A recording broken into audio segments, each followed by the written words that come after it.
same place every single time. It's time to start being honest about some things. Absolutely. You know, you may say, oh, you forgot to do this, but you may be in your mind, oh, he doesn't care about me enough to do those things for me. Right. It's about care. It's not about did he do this.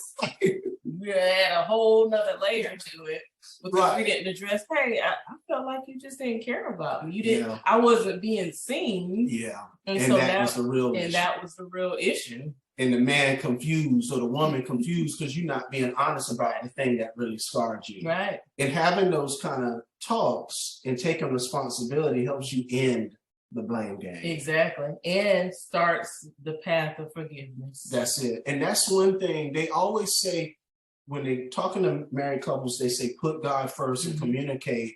But I would put forgiveness after keeping God first. Absolutely. Because when you marry someone, a preacher once said, first 5 years, you realize you don't know that person. Because guess what? Most of the time, the person don't know themselves. That's what I was going to say. The second 5 years, years 5 through 10, is you realize you didn't know yourself. You're like, oh, I've been blaming him. And I don't even know what I want. Year 10, you start accepting each other. You start accepting things for who they are, and that's something, you know. Yeah. But I'm just saying that to say, you know, take some time, because in that time period, some things are going to happen because you don't know each other and you're learning yourselves, where you're going to have some wounding that happens, and you're going to have to learn the power of forgiveness. You're going to have to implement that. And it's not just one time. People don't learn everything lesson in one gathering. Sometimes you have to apply that forgiveness as the person is growing out, you know, outgrowing some of their limitations and pains. You know? What's the third one, babe? The third one is everyone communicates differently. I know everybody wants to put communication first. Yeah. But it's communication comes after Christ, it's after forgiveness. Yeah. I think we had a breakthrough through our marriage. It was what I remember it like it was yesterday. Yeah. I think we might have been in our 7th or 8th year of marriage. Yeah, it's about 7th or 8th year. And we just sat there and I was like, we just got to a point like, my mind was blown. My mind was blown. But you know what, babe? Had we quit in year 3 or 4 or 5, when we were still in the battle of those misunderstandings, we wouldn't have reached that level that began to change the game for us. So, you know, it's so important to stick it out, but also to strive to communicate as honestly as well. Going back to that James, he said to listen. I'm gonna go back to it and read it real quick. It says that everyone should be quick to listen, slow to speak, and slow to become angry. Anger is dangerous, yo. You know? Absolutely. There's a scientist that says that anger depletes 80% of your intelligence. And how easy is it for us to misunderstand each other and get caught in the quicksand of anger? And you actually become less intelligent. Right. So the rest of it says this is so it's telling us to be quick to listen, slow to speak, and slow to become angry. That way we can hear. Sometimes you're listening, but you're not hearing what the person's saying. So I remember that conversation, and our perspective just shifted after that. Right. And you're hitting on another point. We're talking, but we're not comprehending. That's it. So I know all of these books, communication. Let's do a book about comprehension. Okay? Come on.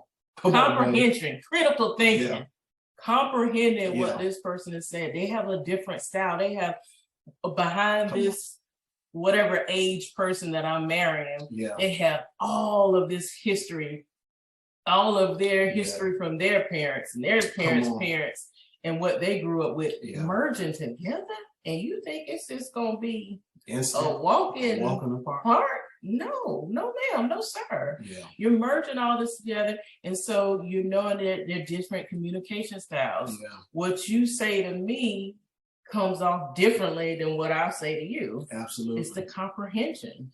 Absolutely. And I'm going to say 2 things with that.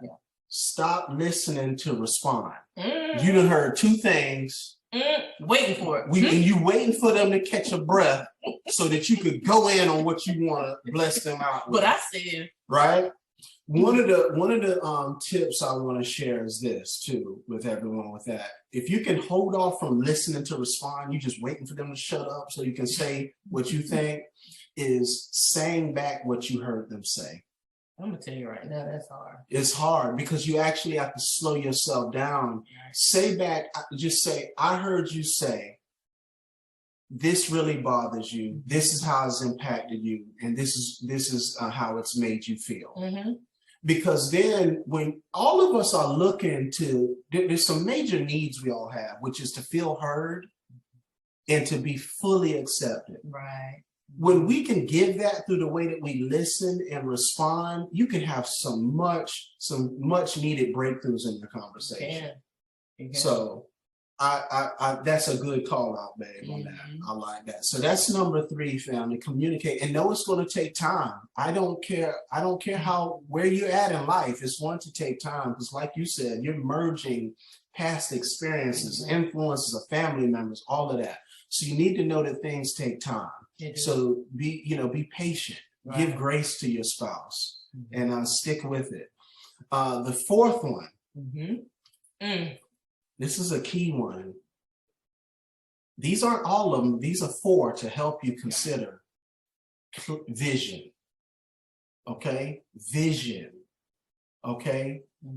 Vision is just clarity of your direction. All right? This is so important because a lot of times in a marriage, you have 2 separate visions going on. Right. And you're wondering why you can't get along or why you can't seem to get out of the quicksand. And so when we're talking about vision, the scripture's saying in Proverbs 29 that a people without vision perish. Where there is no vision, people perish. Yes. Okay. Or it also says, when my people perish for a lack of knowledge. Knowledge gives you clear vision. So we just wanted to kind of say that the 4th thing you need to consider is to sit down, have conversations, but also pray. Do some fasting, family. There are some blockages. Jesus said there are some demons, there are some entities, there are some blockages that aren't going to get out of your way until you not only pray, but also fast. I know in America, we don't talk about that, right?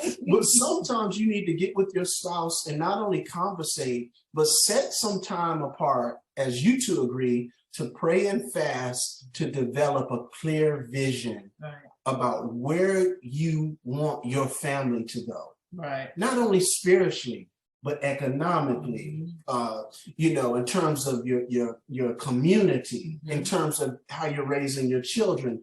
Have clear vision to be a foundation for how you navigate the forward movement of your marriage. And it's so important. The forward movement never becomes stagnant in your marriage. Yes. You're not gonna know everything. Yes, you're not. Guess what? You're not. You're not going to know everything. Every year you're going to learn something differently about your spouse. Absolutely. You have to keep pushing. You have to keep staying in that word. You have to keep reading. You have to keep growing in those different things and just absolutely.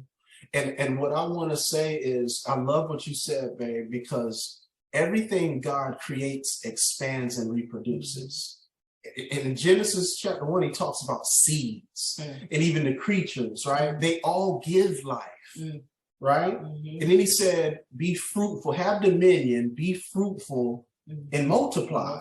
So when you're in him and you are clarifying your vision, you're going to see that it causes growth. Right. And one of the things that's going to happen as you begin the process of clarifying your vision is, if you really press into him and you make this a real serious thing, you're going to start seeing that your spouse and you both have gifts and callings and anointings and talents that you 2 can use together to build something bigger than what you could do by yourself. Nice. Because if you stuck on 1 through 3, you'll never get to the vision. You'll never get to the vision. you'll just be going around in circles and creating the same thing in your children. That's it. And so you got to sometimes clear the land out. Yeah. But if you can press through with these things, it will help you. And I want to say that in seeking these things, family, seek people who are further ahead than you. One of the biggest reasons marriages get stuck on the rocks or in the quicksand is because we don't surround ourselves with people who are ahead of us. We don't study marriage and love. Now, we'll go to school and get our degree. We get apprenticeships to get trades. But when it comes to love, it's the thing we think you can just do it. You need wisdom. You need the experience of people ahead of you who can help you understand you're not the only knuckleheads. You're not the only ones making mistakes, but surround yourself with people who have been in it longer than you, who can help you escape some of the pitfalls, help you clarify your vision, put God first, communicate, and end the blame game. Right, exactly. And being honest about the beautiful struggle. The beautiful struggle. Thank you, baby. That's what we're going to end it off on. I love that, family, because I always say when you turn on the TV and watch these relationship shows, people talking all the time. They're like, I just want to be happy. I just want to be. There's no marriage in the Bible that's called a happy marriage. There's no marriage described as happy. But what you do see is people who endure and go through struggles, and then the fruit that comes from the seed of those struggles and that commitment comes about in time. Yes. So I want to tell family, happiness is a part of marriage, but stay focused on the bigger picture that you're here to produce something that you couldn't do by yourself. And if you are committed, you seek him, prioritize him, he's going to bring the fruits of that along to where you'll get to a point where you're like, I wouldn't do this any other way. If you do it with him. So I love that. Embrace the struggles, family. That's what builds the fruit, the struggles, and sticking with it. Great one, babe. So this has been our four things to help bring your marriage back off of the rocks or the quicksand, family. I hope this touches someone and blesses someone. If it touches you or you have questions, reach out to us, family. We love to communicate with you and share whatever we can. Peace and God bless.